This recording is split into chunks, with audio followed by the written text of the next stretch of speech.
오늘 예레미야서 22장 13절로 23절 말씀을 가지고 그리스도인의 소명이라는 제목으로 하나님 말씀 증거하도록 하겠습니다. 이 본문은요, 유다의 멸망하기 전 왕 중에서 여호야김 왕의 이야기를 기록한 것입니다. 여호야김 다음에 그의 아들이 왕이 되고 또 그의 형제가 나중에 히스기야가 왕이 되는데 결국 그때 멸망을 당하게 되죠. 멸망하기 직전의 왕이라고 보시면 됩니다. 이 여호야김은요, 악한 왕으로 기록됩니다. 근데 이 여호야김의 선친이 누구냐? 요시야 왕입니다. 요시야 왕은 유다의 선한 5왕 중에 한 명으로 들어갈 정도로 하나님께서 기뻐하시고 다윗과 같은 왕이었다라고 기록된 것이 요시야 왕입니다. 근데 그의 아들인 여호야김은요, 그렇게 선하지가 못하고 악했습니다. 대표적으로 이 여호야김 왕이 행한 악이 있는데 예레미야 36장에 기록된 내용을 보면요, 에레미야의 신탁, 그러니까 에레미야가 하나님 말씀을 받아서 기록한 그 하나님 말씀의 두루마기를 자기 겨울왕궁 화로에 불러서 태워버렸어요. 이게 누구냐? 이게 여호야김입니다. 그러면서 오늘 본문을 보니까 뭐라고 나오냐? 13절에 보니까 불의로 그 집을 세우며 부정하게 그 다락방을 지으며 자기 이웃을 고용하고 품삯을 주지 않았답니다. 백향목으로 자기 것은 되게 좋게 하면서 다른 사람들에게 그것을 갈취하고 그렇게 살았던 게 누구냐? 여호야김이었습니다. 그래서 하나님께서 이 여호야김을 책망하시는데 이게 나귀같이 매장함을 당할 거래요. 나귀들 죽을 때 어떡합니까? 잡아서 막 던져버리고 제대로 매장 안 하잖아요. 그렇게 한대요. 근데 중요한 것은 18절에 보니까 그렇게 해도 여호야김으로 해서 슬퍼하거나 우는 사람이 없다라고 이야기합니다. 참 비참한 최후를 맞이게 될 것이라고 이야기하는 것을 볼 수가 있습니다. 악한 왕들을 보면요, 미치는 왕이 있었어요. 그죠? 미치는 왕입니다. 그러나 오히려 나라를 어렵게 하고 나라를 힘들게 했던 게 나라를 나락으로 몰아갔던 게 악한 왕들이었습니다. 근데 반면에 왕은 아니지만 그 나라를 다스리고 이끌어갔던 사람들도 있었습니다. 그게 뭐냐? 진짜 지도자지요. 대표적으로 사무엘 같은 사람이 그랬습니다. 비록 사울을 왕으로 세웠지만 사무엘은 뭐라고 합니까? 물러날 때 내가 기도를 쉬는 죄를 범하지 않겠다. 이유는 뭐겠습니까? 실제 왕은 사울이지만 이 나라는 사무엘의 기도로 인해서 하나님께서 지키신다는 것을 사무엘이 알았다는 거예요, 여러분. 그러고 보면요, 지도자라는 사람들은요, 이게 어느 위치에 있냐가 그에 의해서 결정되는 게 아니더라고요. 비록 왕은 아니고 평범한 사람이라 할지라도 기도함으로 이 나라를 하나님의 뜻대로 가게 하는 사람들이 있고 움직이는 사람이 있는 반면에 왕이라 할지라도 정말로 하나님과 정반대의 뜻을 가면서 결국 멸망의 길로 가게 하는 왕들도 있었다는 겁니다, 여러분. 그래서 우리 그리스도인들이 어때야 되느냐? 그리스도인들이야말로 이 땅에 영적으로 모든 것을 이끌어가는 선두 주자들이 되어야 됩니다.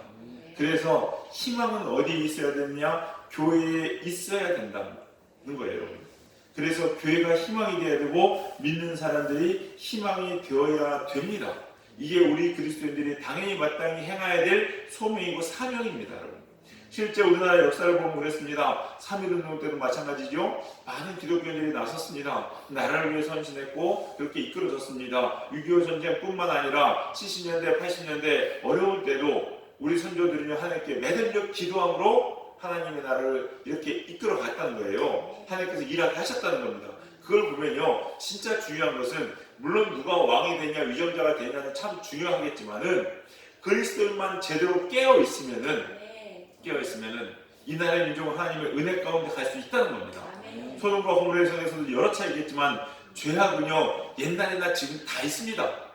옛날에는 죄가 없어서 70년대 80년대 죄가 없어가지고 말이야 그때 경제 발전을 이뤘습니까? 얼마나 깡패들이 득실거렸으면 범죄와의 전쟁을 선포했던 게 그때예요. 그러나 나라는 발전했습니다. 왜? 그게 중요한 게 아니라 무릎 꿇어 기도하는 사람들, 하나님의 사람들이 있었기 때문에 그렇습니다. 바로 그리스도인들이 그래야 된다는 겁니다. 오늘 본문을 통해서 진짜 진정한 지도자는 누구인가? 우리 그리스도인들이 이 땅의 지도자로서 어떠한 소명을 감당해야 되는가? 오늘 본문의 말씀을 통해서 몇 가지를 살펴보면서 은혜를 나누는 시간 되시기를 소망합니다. 첫 번째는요, 그리스도인들의 소명, 사명은 뭐냐? 정의와 공의를 실천하는 겁니다. 정의와 공의를 실천하는 거다라는 거예요. 여러분. 정의는 뭡니까? 정의를 찾아보니까 히브리 말로 미시파트라고 얘기합니다. 미시파트인데 뭐 발음을 굳이 알 필요는 없습니다. 근데 정의인데 이 뜻은요, 하나님의 백성이 행해야 될 율법과 규례의 말씀들을 의미합니다. 그리고 공의는 뭐냐? 체다케인데 이게 뭐냐? 하나님 말씀에 맞춰서 공정하게 행하는 것을 의미합니다. 그러니까 정의와 공의를 행한다는 것은 내가 붙잡아야 될 기준, 이게 정의예요. 내 안에 정의가 있다, 정의로운 사람이다 라고 얘기하는 것은 내가 그 하나님의 말씀을 붙잡고 그 말씀대로 율법대로 살아가는 사람이 정의로운 사람이고, 공의로운 사람이라고 이야기하는 것은 이 말씀의 잣대로 다른 사람도 동일하게 선대하는 게 바로 공의로운 겁니다. 그래서 공평하지 못하다라고 얘기하는 것은요, 나한테는 이런 잣대, 저 사람한테는 저런 잣대, 이게 공의롭지 못한 겁니다. 제가 하면 스캔들이고 내가 하면 로맨스다, 이게 공의롭지 못한 거예요. 즉 하나님의 말씀에 비추어 하나님의 은혜로 나를 대했으면 저 사람도 하나님의 은혜로 볼 수 있어야 됩니다. 근데 나한테는 하나님의 은혜의 잣대, 내가 이 정도 죄진 거는 하나님의 사랑의 하나님, 용서의 하나님 지금 괜찮고, 저 사람이 저렇게 한 것은요, 하나님은 공평하신 하나님, 정의로우신 하나님, 행한 대로 이루시는 하나님 해가면서 잣대로 그 사람을 비방하고 비난하면 이거는 공의로운 게 아니라는 거죠. 그리스도인들에게는 뭐가 있어야 하느냐? 정의와 공의가 있어야 됩니다. 그래서 지도자들이 가져야 될 중요한 덕목이 뭐냐? 바로 정의와 공의라는 겁니다, 여러분. 그러면은 목사님, 저는 지도자가 아닌데요? 아닙니다. 세상에 지도자가 아닌 사람은 단 한 명도 없습니다. 여러분이 가장이잖아요. 가장은 지도자입니다. 자녀의 부모죠. 지도자입니다. 직장의 상사죠. 지도자입니다. 직장 상사들한테 힘들어하는 것 중에 뭡니까, 여러분? 직장 생활하면서 제일 힘든 게 관계성 중에 하나거든요. 근데 그 힘든 것 중에 왜냐면요, 직장 상사가, 부장님이 쟤한테는 저렇게 얘기하고 나한테는 이렇게 얘기하고 너무 힘들어요, 여러분. 그건요, 공유롭지 못한 겁니다, 여러분. 또 맞는 기준이 없어요. 이게 옳은 거 그런 게 기준이 없으면요, 회사가 내가 어떻게 해야 될지 모릅니다, 여러분. 이게 정의와 공의가 없는 거예요, 여러분. 그러면 그 밑에서 일하는 것은 너무 힘듭니다, 여러분. 우리 모두는요, 다 지도자예요. 하나님께서 어떤 위치에 등간에 어떤 모양이든지 간에 크기는 다르고 형태는 다르지만 다 지도자로 세웠습니다. 이게 그리스도인들입니다, 여러분. 그래서 우리들에게 꼭 필요한 게 뭐냐? 정의와 공의가 있어야 돼요. 그리스도인들, 교회 다니는 사람들이 욕먹는 이유가 뭔지 아십니까? 자기 이익 앞에서, 자기가 잘못한 것 앞에서는요, 사랑을 내세우고 은혜를 내세우면서 다른 사람들을 비방하고 비난할 때는요, 이 성경의 잣대로 얄짤없어요. 그러니까 너무 매부장한 거죠. 성경이 계속해서 이야기하는 게 보니까 사랑입니다. 사랑. 가능한 여인도 사랑해야 되고 세리도 사랑해야 되는 거고, 그게 하나님의 정의고 공의인데 그건 따지지 않잖아요, 여러분. 율법주의로 계속해서 이야기하고 있다는 겁니다. 우리 사랑하는 성도님들, 우리는요, 이 정의와 공의를 가질 수 있는 여러분 되시길 주님의 간절히 축원합니다.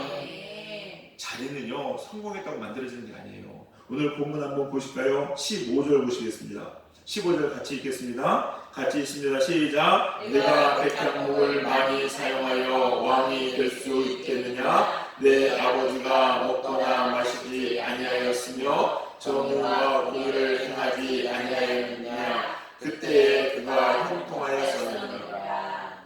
내 아버지 요시야 왕이죠. 요시야 왕이 백향목으로 자기 집을 둘렀다고 해서 왕이 권세가 세워지고 권위가 세워지고 많이 가졌다고 해서 왕다웠다는 거예요. 아니라는 겁니다. 요시야 왕이 왕 될 수 있었고 그가 형통했던 이유는 뭐냐?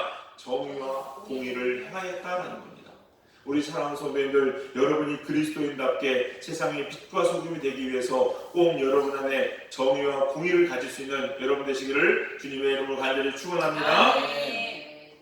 두 번째, 가난한 자를 돌보아야 됩니다.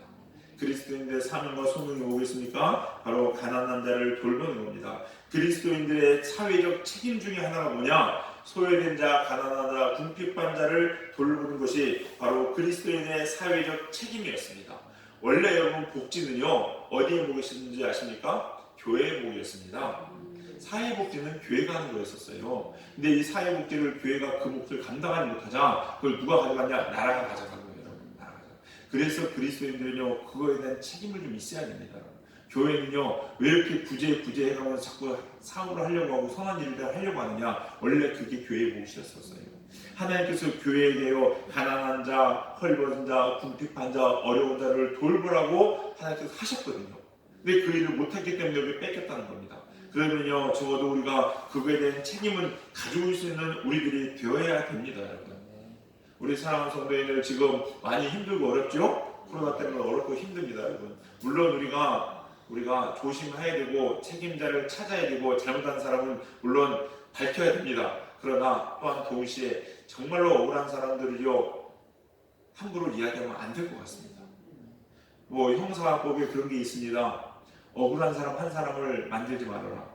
범인 10명을 놓칠지라도 억울한 사람 한 사람 만들면 안 된다라고 이야기합니다. 우리 그런 것 같아요. 우리 교회가요 꼭 해야 될 것들, 가난하고 소외된 사람을 돌보는 우리 교회 되기를 간절히 소망합니다. 근데 이게 참 중요한 이유가 있어요. 왜 그러냐면요. 왜 그러냐? 이 가난하고 소외된 사람을 자꾸 돌보다 보면요 뭘 알게 되는지 아십니까? 하나님을 알게 돼요. 하나님을 알게 돼요. 우리가 기도하죠. 하나님, 주님 만나기 원합니다. 내가 주님을 알기 원합니다. 주님을 뵙기 원합니다. 기도 열심히 하거든요. 근데요 가난한 자 돌보지 않아요. 소외된 자 쳐다도 안 봅니다, 여러분. 하나님을 알 길이 없어요. 오늘 16절 보시겠습니다. 16절, 본문 16절 같이 읽겠습니다. 시작. 그는 가난한 자와 궁핍한 자를 변호하고 형통하였나니 이것이 나를 알미 아니냐 여호와의 말씀이니라. 세상에 보니까 가난한 자와 궁핍한 자를 변호하고 그들을 도왔을 때 그게 바로 뭐 하는 것이라고요? 하나님을 아는 거예요. 이것을 신약성경의 사도 요한은 이렇게 이야기합니다. 요한일서 4장 7절에서 8절입니다. 중간 부분부터 읽습니다. 사랑하는 자마다 하나님으로부터 나서 하나님을 알고 사랑하지 아니하는 자는 하나님을 알지 못하나니 이는 하나님은 사랑이시니라. 똑같은 말입니다. 우리가 가난하고 힘든 자를 돌보고 긍휼한 마음을 가질 때 하나님을 알게 되는 것이고 하나님의 마음을 알게 된다는 거죠, 여러분. 우리 사랑하는 성도님들 늘 이러한 긍휼한 마음을 가지시길 주님의 이름으로 축원합니다. 부모가 되어 보니까요 뭘 할 수 있습니까? 우리 부모님의 마음을 알 수가 있지요. 자녀를 키워보면 그래서 부모님들이 항상 말 안 들을 때 그러잖아요. 똑같은 자녀 낳아야 된다고 얘기하는데 그 말이 무슨 말인지 알겠어요. 정말 그렇다고요, 여러분. 근데요 가난한 자 헐벗은 자를 돌보면요 똑같이 하나님의 마음이 부어집니다. 그러면 하나님을 알게 되고 하나님과 더 가까이 가게 된다는 거죠. 자신만 보고 자신밖에 모르는 삶이 아니라 주위를 둘러보면서 도울 자를 찾아서 도울 수 있는 우리 사랑하는 성도님들, 그래서 하나님의 마음과 하나님의 심정이 여러분 가운데 담기는 그리스도인들 되기를 주님의 이름으로 간절히 축원합니다. 또 하나 그리스도인들의 소명이 있습니다. 우리가 꼭 해야 될 것들이 뭐냐? 하나님의 목소리에 청종하는 겁니다. 하나님의 말씀에 청종하는 것이 바로 우리 그리스도인들의 당연한 의무입니다. 우리가 정의를 행하고 공의를 행하고 가난한 자, 궁핍한 자, 연약한 자, 억울한 자를 돌아보는 것은 너무나도 중요합니다. 그런데 이거보다 더 중요한 게 있습니다. 뭐냐? 하나님의 음성을 듣는 거예요. 하나님 앞에서 살피는 겁니다, 여러분. 하나님의 음성을 듣고 하나님의 마음으로 우리가 행할 수 있어야 그게 정말로 능력이 되고 힘이 된다는 겁니다. 그래서 우리 사랑하는 성도님들, 여러분들은요 작은 일을 하더라도 꼭 하나님의 음성을 들으려고 노력하시는 여러분 되시기 바랍니다. 이게 왜 중요하냐면요. 왜 중요하냐? 이게 습관이기 때문에 그래요. 습관이기 때문에. 오늘 본문 한번 보시겠습니다. 21절 보시겠습니다.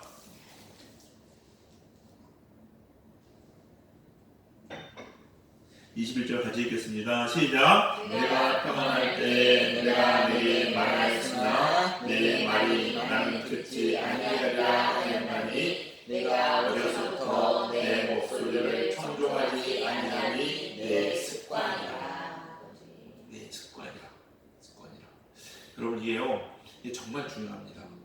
우리가 생각해 보세요. 어린애들한테 물건을 주고 뭘 줄 때 감사합니다 하고 받게 하죠. 예. 근데 그걸 꼭 시킵니다. 이유는 하나입니다. 뭐야? 감사가 몸에 배게 하려고, 습관이 되게 하려고 그렇습니다. 그거 굳이 그거 안 넣는다고 해서 얘가 고마운 줄 모르느냐? 애들도 알긴 알아요. 여러분 이거예요. 여러분 이 습관이 참 무섭습니다.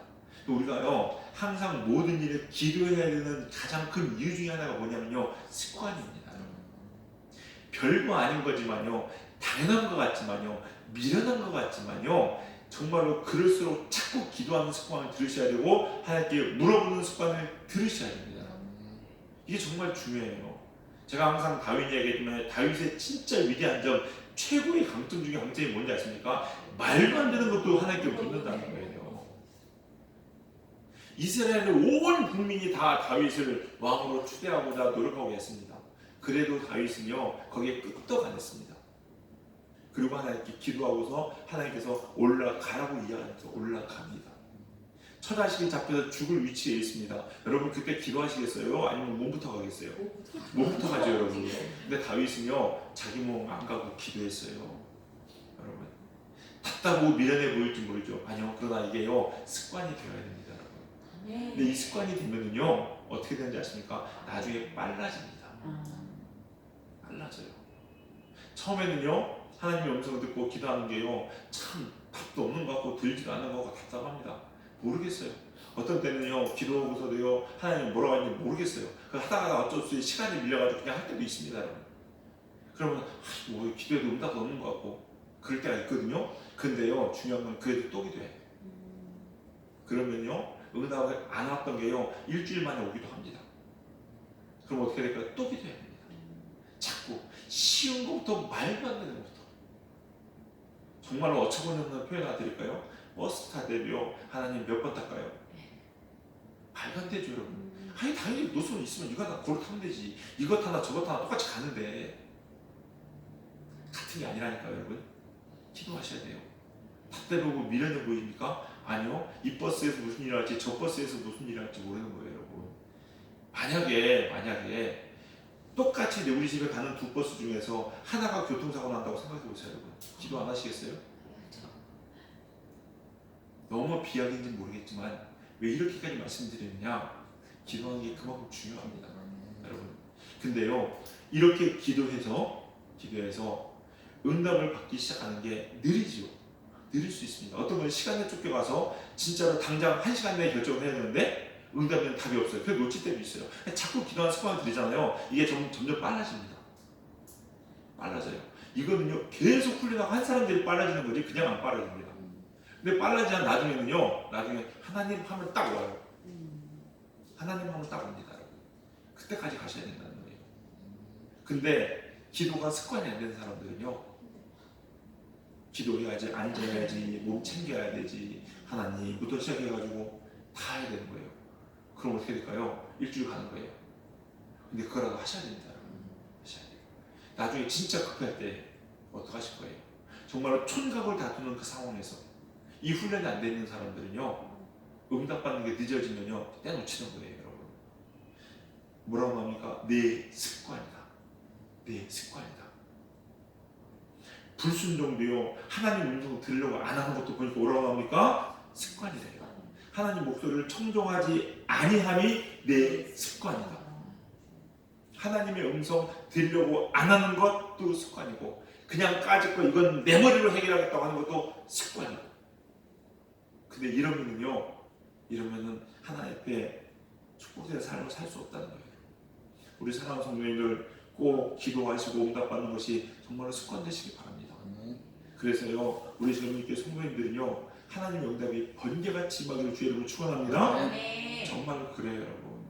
하나님은요 기도하는 사람 그렇게 말씀하시거든요. 정말로 빨라집니다 여러분. 빨라져요. 감각이 그렇게 된다니까 영이 살아있기 때문에 그래요 여러분. 우리가 운동을 할 때도 마찬가지입니다. 운동 못하는 사람들은요 반사신경이 안 되잖아요. 야구할 때도요 던지던 거 여러분 과학적으로 보면요 투수가 던져서 공이 와서 이 포수의 글러브에 담기는 시간과 사람이 뇌에서 그걸 인지하고 휘두르는 시간이요 보면은요 절대 과학적으로 맞출 수가 없습니다. 근데 어떻게 홈런을 칩니까? 과학적으로 맞출 수가 없어요. 뭔지 아십니까? 훈련을 통해서 내 몸이 반응하는 거예요. 영도 마찬가지입니다. 기도가 습관인데 묻고 답하고 묻고 듣고 습관이 된 사람들은요 이게 빨라요. 그래서 별것도 아닌 거 자꾸 하니까 묻고 기도하라고 얘기하는 겁니다 여러분. 만약에 이게 안 되면은요, 진짜로 급하거든요. 근데 그때도 일주일 동안 와서 1시간씩 쥐어쥐어 부르셔서 기도할 거예요? 이게 큰 차이예요, 큰 차이예요. 우리 사랑하는 성도님들, 우리 젊은교회 성도님들, 그리스도의 소명을 감당하기 위해서, 우리 하나님의 사람으로 승리하기 위해서 꼭 해야 되는 게 있는데 뭐냐? 바로 하나님께 묻고 듣는 것을 습관하는 것. 하나님의 음성을 청종하는 것이 습관이 되는 여러분 되시기를 주님의 이름으로 간절히 축원합니다. 우리 사랑하는 성도님들, 어렵고 힘들 때 살아가고 있습니다. 여러분, 요즘이야말로 하나님의 음성 듣는 게 너무 중요해요. 여러분, 그래서 여러분 시한폭탄 같지 않습니까? 맞죠? 네. 나가면 다 위험해요. 어떤 사람들이 어디에 다녔는지 몰라요. 진짜 우리 집 슈퍼에 들어가서 지금 우리 집 슈퍼에 코로나균이 있는지 없는지 몰라요. 여러분, 몰라요. 난 괜찮겠지. 걸린 사람들 물어보세요. 걸릴 줄 알고 가는 사람 한 명도 없습니다. 여러분. 그러면요, 지금부터 기도하세요. 하나님, 제가 이 슈퍼 가야 돼요, 말아야 돼요. 늘 갔던 건 이렇게 가는 게 아닙니다, 여러분. 근데 그거 기도 응답 못 받아가지고 내가 기도했는데 응답 안 해주시던데, 이거는요, 기도 응답받는 습관이 안 되는 거예요. 우리 사랑하는 성도님, 꼭 이렇게 하나님의 목소리에 청종하셔서 마지막 때에 수치와 욕을 당하지 아니하시는 하나님의 거룩한 성도님들, 하나님의 축복 누리신 여러분 되시기를 주님의 이름으로 간절히 축원합니다. 기도하시겠습니다. 사랑과 은혜가 풍성하신 주님 감사합니다. 오늘 이 수요일 하나님의 전에 나와 우리 성도들을 예배하게 하시고, 또 가정에서 하나님 인터넷을 통하여 하나님께 예배드릴 수 있도록 인도하시니 주님 감사합니다. 하나님, 이 어려운 세상 살아가는 그리스도인들로서 우리가 가진 소명 다하시는 저희들 되게 하여 주시옵소서. 가난하고 힘들고 어려운 사람을 돌볼 수 있고 그들을 위해 기도할 수 있는 마음을 저에게 허락하여 주시옵시고, 하나님 땅 가운데 정의와 공의를 실천하며 실행하며 살아가는 저희를 될 수 있도록 인도하여 주시옵소서. 또한 우리 사랑하는 성도님들, 순간순간 해야 될 것들 주님 앞에 기도함으로 하나님의 음성 듣는 저희들 되게 하여 주시옵시고, 하나님께 묻고 기도하며 음성 듣는 것이 습관이 되어서 늘 그 음성 가운데 하나님과 동행하는 복된 성도님들 될 수 있도록 축복하시고 인도하여 주시옵소서. 주의 능력의 손으로 우리 사랑하는 성도들을 지키시고 인도할 줄 믿고 감사드리며 모든 말씀 예수님의 이름으로 기도해 싸움나이다. 아멘.